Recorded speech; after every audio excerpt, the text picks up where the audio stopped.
everyone, I am Rebecca from ChemKnits, and today we are going to play with commercial fiber reactive dyes to dye some cotton yarn. Yay!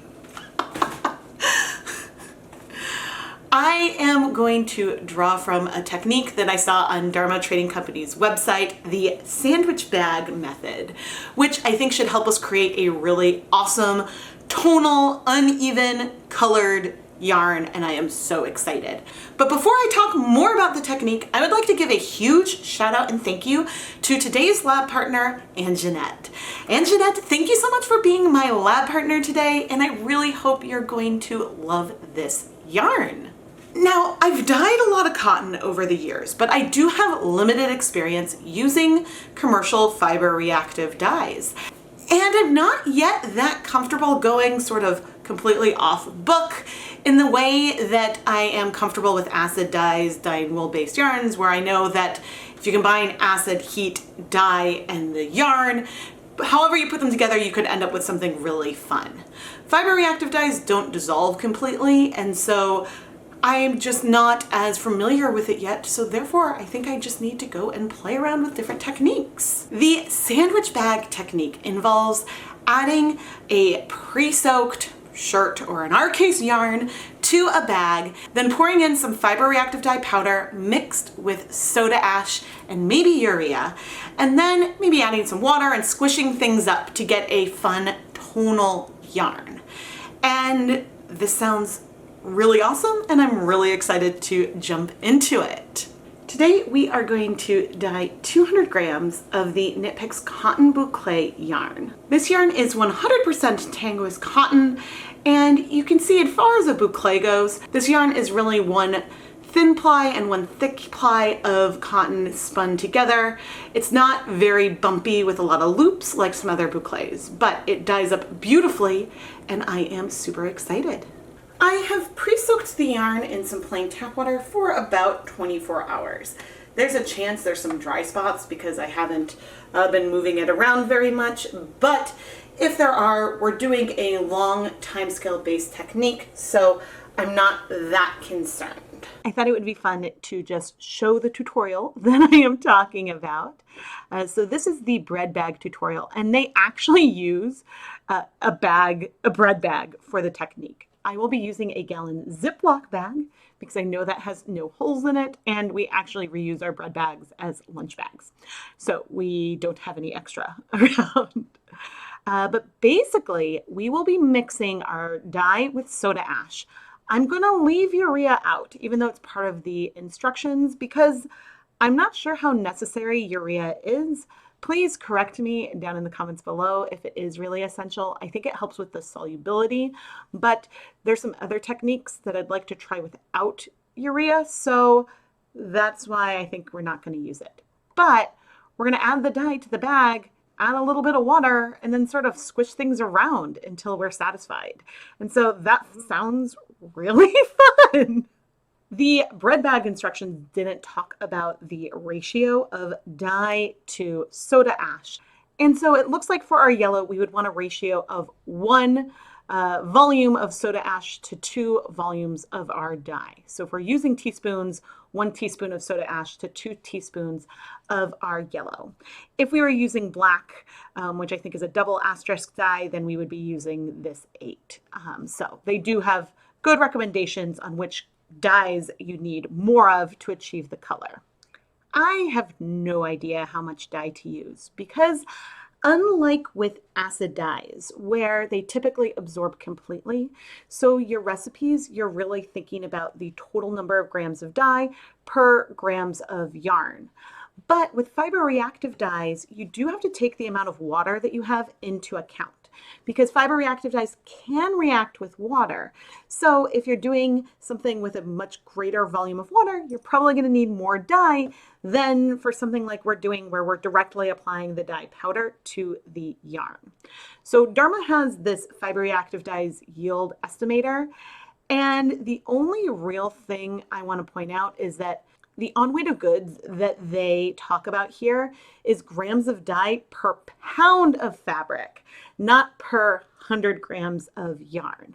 So you know, they're recommending like a 1.4% on weight of goods. So 1.4 grams of dye per pound, which is about 450 grams, I think 453. All of this is to say, I have no idea how much dye to use, but we are going to give this a shot, and I think I could regret it, but let's just go for 1 gram of dye. I suppose as we are squishing up the yarn and the dye, if we were wishing that we had more pigment there, we can always add more dye. So that is absolutely a choice. When we are going to start using the dry dye powders, I will put on my respirator mask, safety glasses, and gloves. But let's go ahead and set up our sandwich bag. I have a gallon-sized bag, and I am going to sort of open it like that. And now I'm going to go get our pre-soaked yarn. So I don't wash the yarn, but this does change the color of our bath. But I did squeeze out most of the liquid. And now well, I'm trying to put it in the bag. I guess I don't need to have the edges turned down yet. We're not coming in with the powder just yet. Yeah, I mean, I do have zip ties on the yarn so that way things don't get too tangled. I can see why we're gonna wanna add some liquid to this to squish it around. I am glad also that we have a secondary container so that way if it does leak, if we do puncture it, then that hopefully, or really shouldn't be a problem. But now let's measure out our dye. Okay, it's really interesting to me that a lot of the fiber reactive stuff is done by volume versus by weight, but we will do sort of a combination. So let's see, that's a bright yellow, about how much dye we have in half of a teaspoon. Okay, that's about 1.34 grams of dye. We're gonna go with that amount just because it looks like a good volume, and yeah, we'll give that a shot. I'm leaving the spoon in there because I'll add that to the yarn. And open up this baggie with soda ash, and because I am curious, I'm gonna tear that, and so we want half as much. Here's a 1/4 teaspoon of soda ash. How much does that weigh? Huh, wow! That's wild. That weighed exactly the same amount. Okay, I think that has to be a coincidence. It doesn't make sense for it to not be a coincidence. But that is pretty wild. I mean, it could be a reason why they recommend those general ratios. But so now, I think I just kind of put it on. We're not exactly speckling, just sort of distributing it. This feels strange to just sort of dump the dye in a bag, but now I want to get, oh, we've got a little more. Now we want to get like a cup of some lukewarm tap water. Approximately, I'm sure. Okay, I'm gonna pour into this cup. I'm not really measuring the amount of liquid, but I would say this is probably around a cup of liquid. So now we're gonna pour this on. And I doubt that's gonna be enough liquid to squish the yarn a lot. Yeah, let's do another one.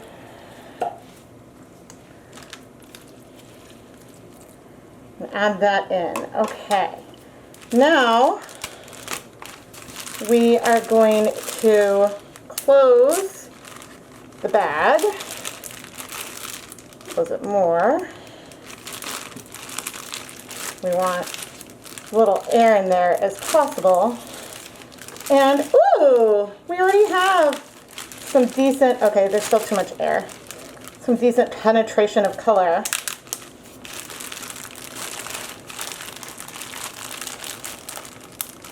Okay. We've removed more of the air, Mr. Dye. We already have some reasonable penetration of color. And I don't want to squish too much because I would like this to be tonal. We might end up with something fairly solid. It's hard to say. But this is actually really satisfying. Okay. I think now I am going to leave this here and clean up my area, and we'll think about how long to leave it. I mean, this is pretty cool. I do see a little bit of yellow in the secondary container, but I think we've successfully kept almost everything in that baggie. Woohoo! Well, Jeanette, you said that you liked yellow. I'm actually really excited with how this will come out compared with, say, tub dyeing, because I wonder if a tub dyeing technique would probably require a lot more dye. Looking at that chart made it seem like tub dyeing would require more dye and more water and probably more time. So for getting a tonal on cotton with fiber reactive dyes, this could be a really good way to keep a low volume of water and then add the exact amount of dye that you need. I think overall, the reason why it's probably better to pre-soak your fiber with soda ash, which I didn't do today, versus doing a one-step approach and adding the soda ash in when you mix your dye, is that the shelf life of your dye stock, I think, is a bit shorter when you have your soda ash already mixed in the bottles. I don't know for sure, but there's a reason why a lot of people will soak the shirts in soda ash and mix the dyes up separately. But if you're having a tie-dye party and people are bringing their own shirts and things to dye, it makes sense to mix up the one-step tie-dye. So again, there is a lot that I have to learn about fiber reactive dyes. A lot. A lot. But the best way to learn is to keep playing and encouraging myself to play and try different techniques. So on my list, I would like to try tub dyeing for cotton, just to give that a shot. I would like to do speckling, which I mentioned before. The main reason why I didn't try speckling followed by steam setting today is that I really wanted to play with the yellow, and yellows just don't speckle very well. As far as colors go, the speckles are, even if there's some brightness to it, there's not a huge amount of contrast between a yellow speckle and the white bare yarn. So it would be hard to say how sharp things were. So that is something that for sure I will revisit at another point. But please let me know down below what other techniques I should try with these dyes. I have the turquoise dye. I probably should get a different blue because turquoise, I've heard, is like way more annoying when it comes to washing. So maybe I should get a blue for when I first do a triangle exercise. I should get a blue that's a little bit less annoying to wash. But anyway, now the debate comes to, do we wait 2 hours or 24 hours? I was about to propose that I do a check-in at 2 hours, but I don't know what I would see that might indicate that the dye is ready for us to wash the yarn or not. So therefore, I think that we should wait 24 hours to give us as much time for this color to strike as possible. So I'll be back tomorrow morning and we can wash the yarn. We could go ahead and steam set it, but a video from a long time ago, it seemed like the fiber reactive dyes did perform better with a 24-hour time point versus steam setting for 30 minutes. It depended on the colors. So if I like the way that this turns out, maybe next time I'll try and I'll set up 2 and I'll do 1 steamed and 1 set for 24 hours because those comparisons are fun. And actually maybe next time I'll layer in multiple colors too.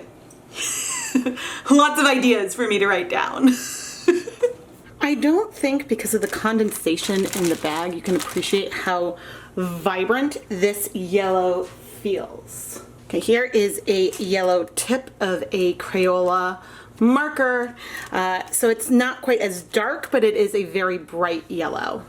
I think before I just start washing, I do want to just open the bag and see what the yarn looks like now. It has been about 24 hours and whoa, it looks like there's a lot of coverage. I do see some tonal variation, which can be harder with the yellow.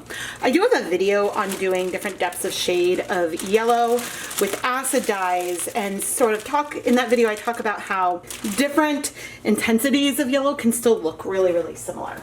I love this color. My one concern, and we're gonna start washing now, my one concern is that the yellow will be so much more pastel once it dries, but we'll see how much rinses out. I am expecting a lot of color to rinse out, mainly because we did use dry dye powder, so it wasn't all dissolved, and also we're using fiber reactive dyes. So, yes, you can see we have quite an intense runoff, but just running the water over the yarn, the color in the yarn isn't looking less saturated yet. We'll see, because this is and I still feel like in person things are looking less intense on camera than they do to me here in person. It feels like a very bright yellow. And actually I can use warm water, I believe. So one perk of fiber reactive dyes is that the bond that we are forming between the dye and the fiber is permanent. So that is so bright. So once we rinse out all of the leftover dye, we should have permanent color that should stay. But one thing I do know from cotton is that the colors tend to look a lot less saturated and vibrant once it dries. But right now, like, I really like the different depths of shade that I'm seeing in here. And so I would like it to stay this color, but I know it won't. So it might be more pastel, but still beautiful. All right, we've got warm water. I'm gonna add some Synthropol now. We've rinsed it a few times. And I think I'm gonna fill this up with warm water and let it soak. Because we have removed, I would say, a lot of the runoff, and, ooh, that's almost looking greenish. But by soaking in with this neutral soap, or really any kind of soap, it could, if there's still some like undissolved powder, this is gonna give a chance for that to dissolve, and hopefully should make some of the subsequent rinses a little bit easier. It's hard for me to leave something to soak when I'm like, oh, I see so much color in the water. But hopefully this will help more of that unbound color to leave the water and go into the yarn. Don't forget that in the color we're seeing, we had 1.4 grams of dye that we added onto 200 grams of yarn. So this is also a starting point for me, because after this, I can look at the final color and think, okay, for a color that doesn't have an asterisk saying that you need a lot more dye, for doing this kind of technique, maybe I want to do like a 2% depth of shade, which would be 2 grams of dye per 100 grams, or more. So even though you can't really use this as a comparison from yellow to black, it's just like, if they in general recommend using 4 times as much black as yellow to get a color, if this yellow doesn't feel as intense as I was going for, that means that I need to use a lot more if I'm going for a black. So maybe I should just do a video where I'm playing with black fiber reactive dyes. Ooh. I have limited fiber reactive dye colors in my collection, but the nice thing about doing this is I really enjoyed the setup. Like, we should try some mason jar dyeing with fiber reactive dyes. The colors dissolved and spread when I squished so quickly that we really have a potential. So I think that we could try doing this without squishing it around quite as much, or letting it sit for a couple hours and then squishing it. That could also be really fun. So, editing Rebecca, take notes of all these ideas, and please let me know down in the video description what kinds of things I would try. I still very much feel like I'm getting my feet wet, but I just have to remind myself I was so cautious and nervous when I started acid dyes, and I'm now really comfortable. So the one thing really holding me back from fiber reactive dyes is the washing. I don't like having to wash yarn multiple times. So maybe I will bring some of these techniques onto t-shirts to help me feel more comfortable, because then I can just toss them in the washing machine, and then from there move on to some yarn and stuff as well. So if you also want to see me tie-dye some t-shirts this summer with the kids, let me know down below. But anyway, and Jeanette, thank you so much for requesting that I dye cotton. I knew that I wanted to use fiber reactive dyes in this video, and trying something a little bit different I'm starting to feel more comfortable with it. I'm still terrified because the dyes can stain everywhere. They're more likely to stain your floor. You can dye wood and stuff with fiber reactive dyes, but I am feeling really excited and inspired, and I have a bunch of cotton yarn waiting in my stash for me to dye. It's been 10 minutes, and I did come back once to sort of move the yarn here in the bath more. It's always a really nice sign when washing the yarn doesn't seem to change the color, which I'm bummed that it looks, and maybe it's just because the lighting is so bright, that it looks so much paler on camera than what I see. Because the rest, well, there you can see. It's not that pale, it feels bright. But we'll see how the rinse goes now. I have never used this color before, and actually that's looking a lot better. Wow. That would be really, really great. I mean, it's still bleeding. So I was hoping, oh, I guess I should warm the water up.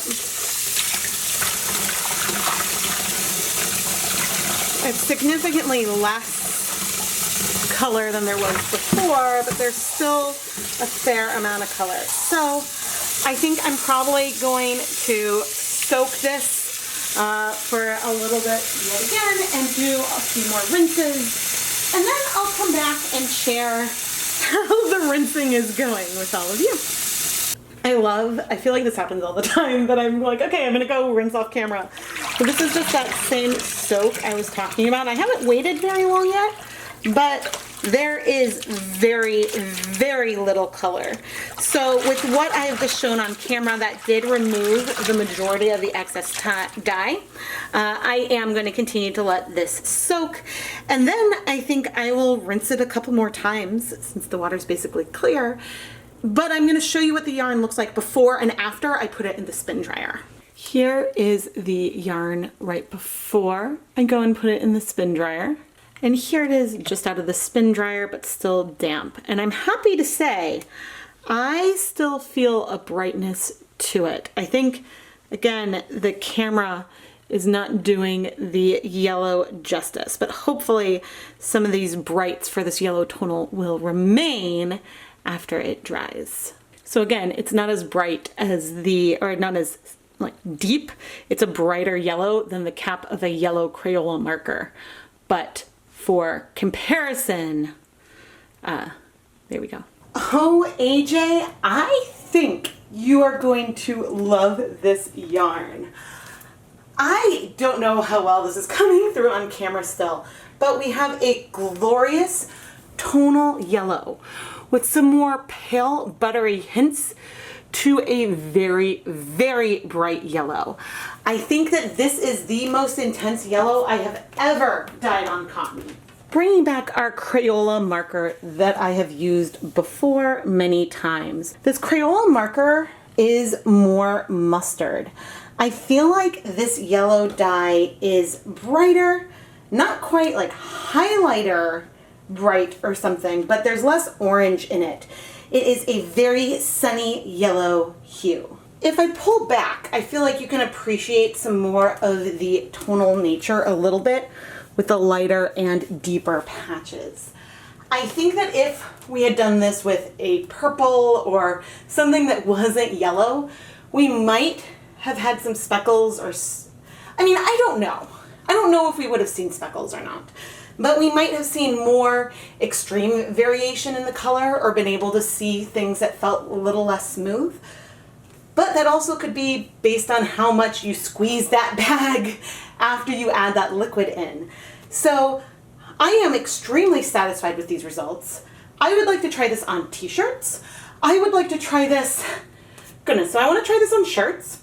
I want to try this with, say, using 2 colors at once. And I am very, very excited.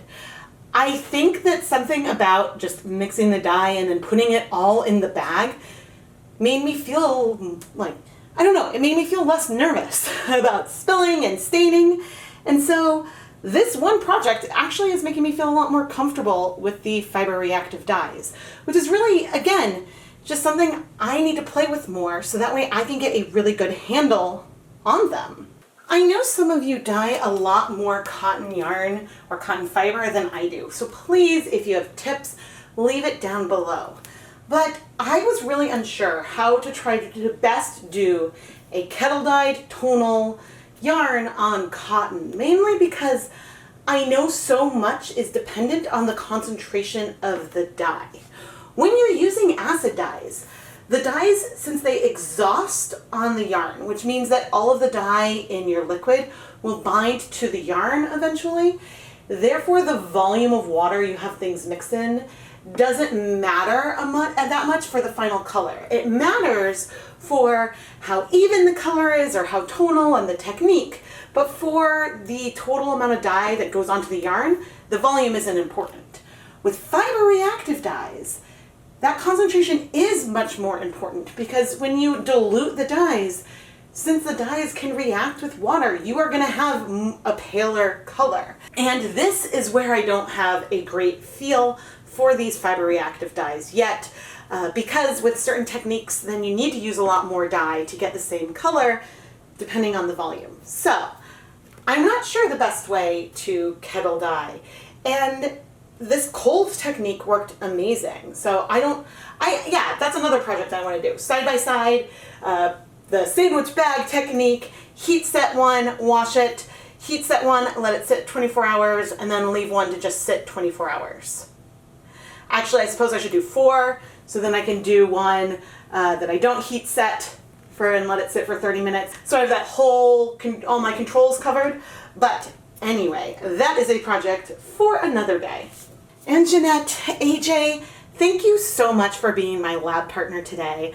I had so much fun creating this happy yellow yarn for you, and I'm pretty sure you're gonna absolutely love it. And Jeanette, thank you again for being my lab partner today. I am Rebecca from ChemKnits, and if you enjoy me sharing my first looks at different techniques and fiber contents, please make sure you're subscribed to the ChemKnits Tutorials YouTube channel. I publish at least 2 new yarn dyeing videos every week, and we look at a variety of fiber contents and dye types. And through filming this, I know I grow as a dyer, but hopefully you are able to learn from my successes and failures, and so that can help you decide how you might want to play with color and yarn. Thank you so much for watching.